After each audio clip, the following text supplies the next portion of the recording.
Good evening. I'm back in Tilburg, in the Netherlands. I came back from Africa. And I would like to talk about life here in the West. Simple and mediocre in my standards could garner so much views. They had a secret which I don't, and this fact is frustrating. What am I missing? I did not study film. I'm not an extrovert. I do not follow the trend. I do not like browsing in social feeds, because it is all draining. Am I shooting myself at the foot by refusing to do anything of that? Because without it, I felt I would never learn, and learn to step beyond what I refuse to do. There is an invincible barrier that I have set myself, and it's painful to face it. But I realize that if I do nothing, then this will continue. This struggle of working extra hard to get recognition while other artists produce mediocre results gets a standing ovation. What symptoms am I experiencing as part of my life as an artist, who refuses to work on a traditional job of 9 to 5? What am I missing compared to other creators that I've seen on socials? They're either part of a professional team or educated at a film school. They all have a know-how that I feel they are missing. I am alone in this journey of being an artistic storyteller and filmmaker. I haven't seen much of me around. I am a foreigner living in the Netherlands, which makes the situation more difficult because of cultural barrier, and I'm all alone. I feel the pressure, and it's real. Without any support, this body will crumble, and the mind will go to drain, losing its motivation, because it could not keep up. The mind will compare itself with others and find that the path that it is on is a losing path, so it would rather stop doing it. So what symptoms am I experiencing? What mental sickness is this? Historically, this body has developed a trauma in sharing its work, because when it did, it failed to receive the recognition it deserves. Therefore, it is sensitive to sharing, believing that others fail to recognize the value of its work and thus itself. It has thus shielded itself and preferred to be alone. When the body woke up on March the 6th, 2021, it went on a life without any expectations from others. It was free to create, and it didn't, and never did, compare with another. It was about how it felt when it creates, not about external validation. But today, the body faces challenges, the need to be recognized and to be valued, because that's what brings money to the table. Exposure brings business, and thus money to sustain the toys and the body. But getting exposure is very difficult. It never felt fair from what it observed. It believed that the value it provides does not receive the widespread recognition it deserves. And it's a struggle, because it also requires the body to face its own fears, its own darkness, to share its work and make its works known. It will trigger historical pains. I want you to ask Babypro questions to help understand where its pain is coming from, and questions that helps understand its own ignorance in this matter. That sets the scenes.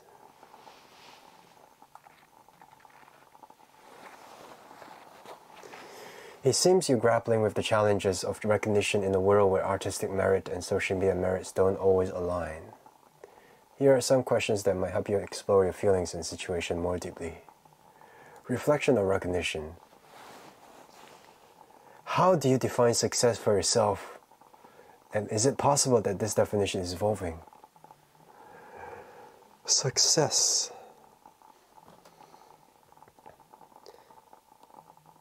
Success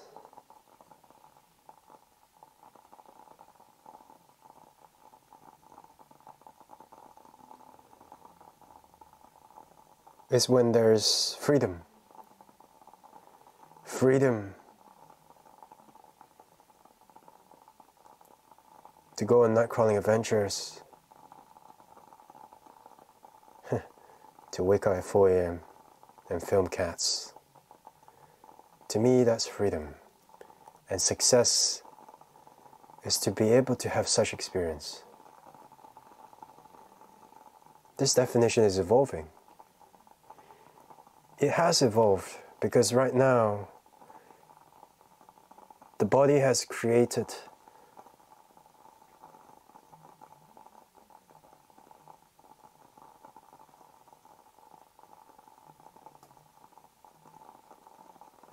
He has created something in which you measure against it, in which success means getting recognition from an unknown audience that have no direct contact with me, who have never seen Babypro, who has never been in the same space as Babypro, but is able to receive the energy and the message it delivers and gets inspired and understands Babypro. That is success. But it couldn't reach those audience, those unknown audience. It couldn't reach them. That's the state of today. It has evolved, indeed, success. Artistic identity. What aspect of your work gives you the most personal satisfaction, regardless of external validation? What aspect of my work?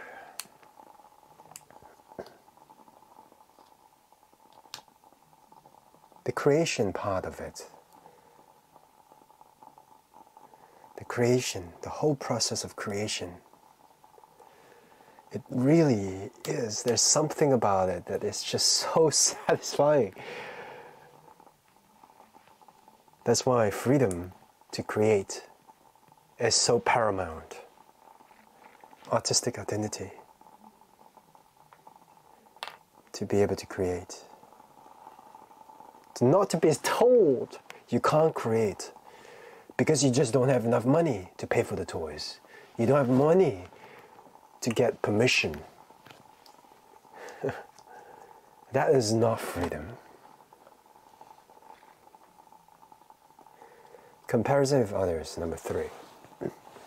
Could there be value in observing others' work, not to compare, but to understand different approaches and audiences?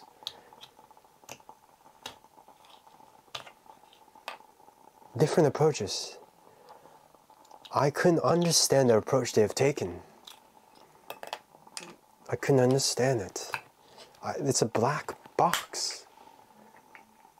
Those artists who has 1 million followers, it's a black box how they got there. I don't know. They hardly talk about it. They don't talk about it. They're hard to find. I never explore. It's easy to compare myself with others and assume that we both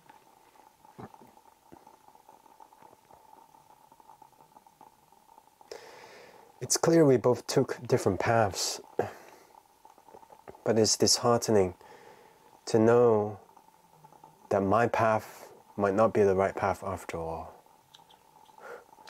This is the danger of comparing myself with others. Engagement with community. How might you engage with others in a way that feels authentic to you and builds a community around your work? How? I engage with others when they engage with me, and those who understood my work engage with me authentically. I don't know if there's a community because I never gather humans. I don't gather them as a community. I listen, I take it, and I move on. I have no intention to take more, to ask you.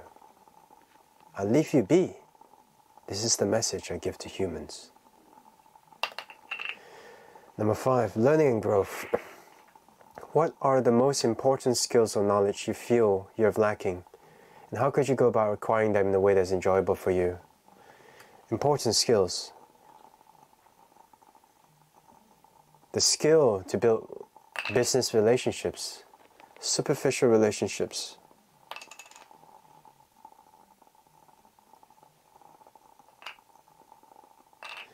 The skill to build superficial relationships, which is necessary.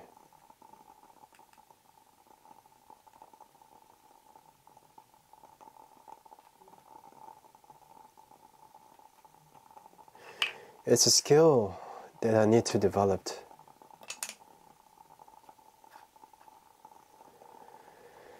Charisma too. I'm working on it. Charisma.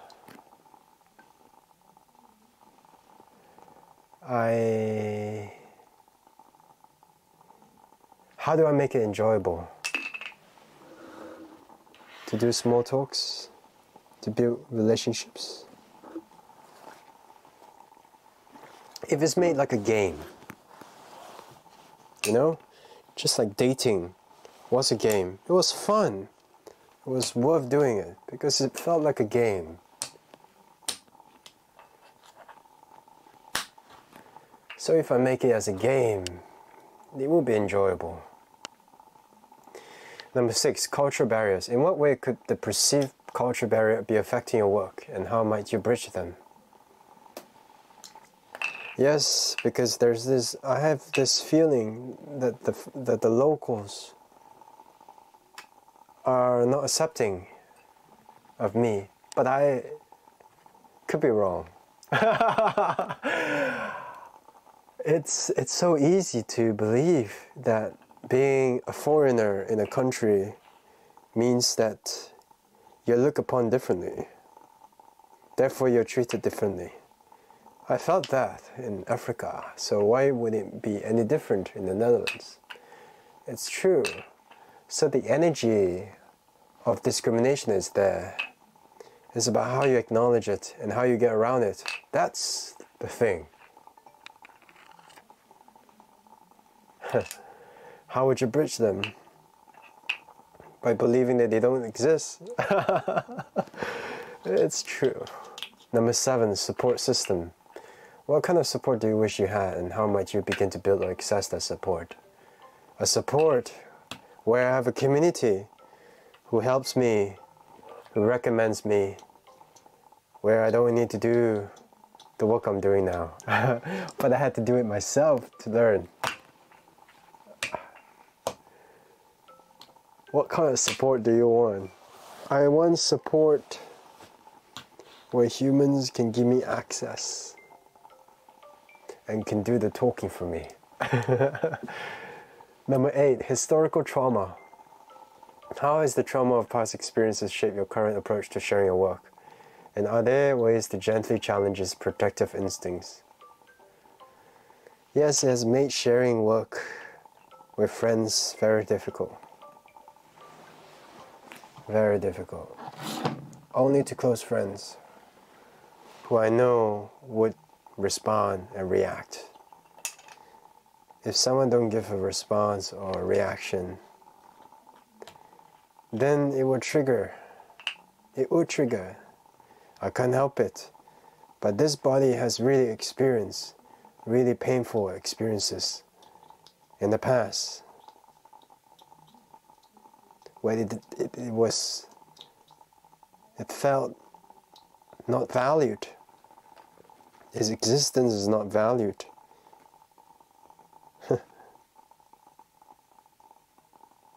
That's why it prefers to be alone, and still is. Are there ways to challenge this protective instincts? Just go. Number 9, life post March 6, 2021. How has the creative process and output changed since this date? And what lessons have you learned about yourself and your work since then? Changes everything. The mind died.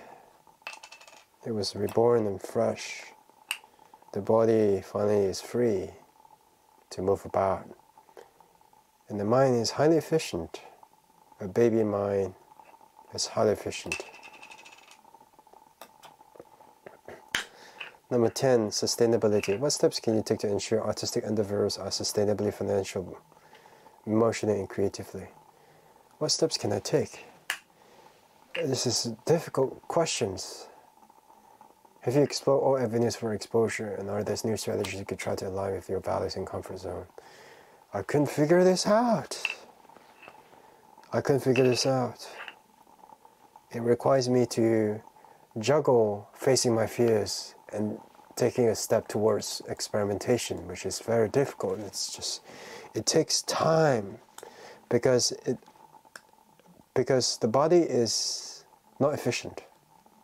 It's not efficient.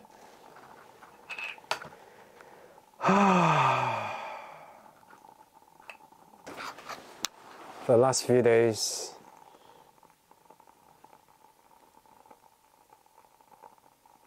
this body had doubts about itself.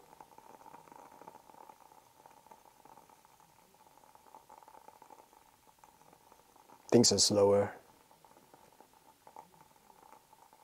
Routine. It's drastically different from the life in Ghana.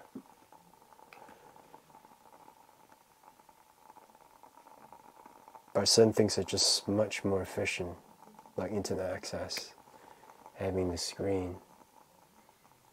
But after a while, I just felt like there's no other way,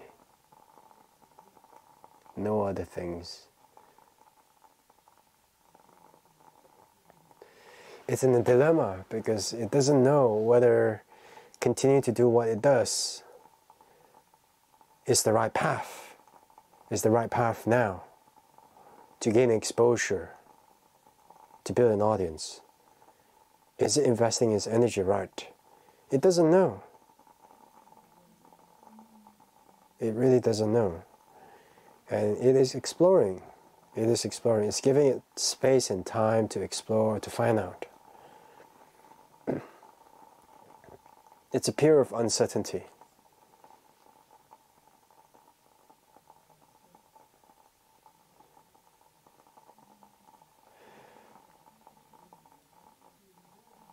But as Fred said, if you don't take the step, you will never go anywhere. You will not go anywhere. Yes.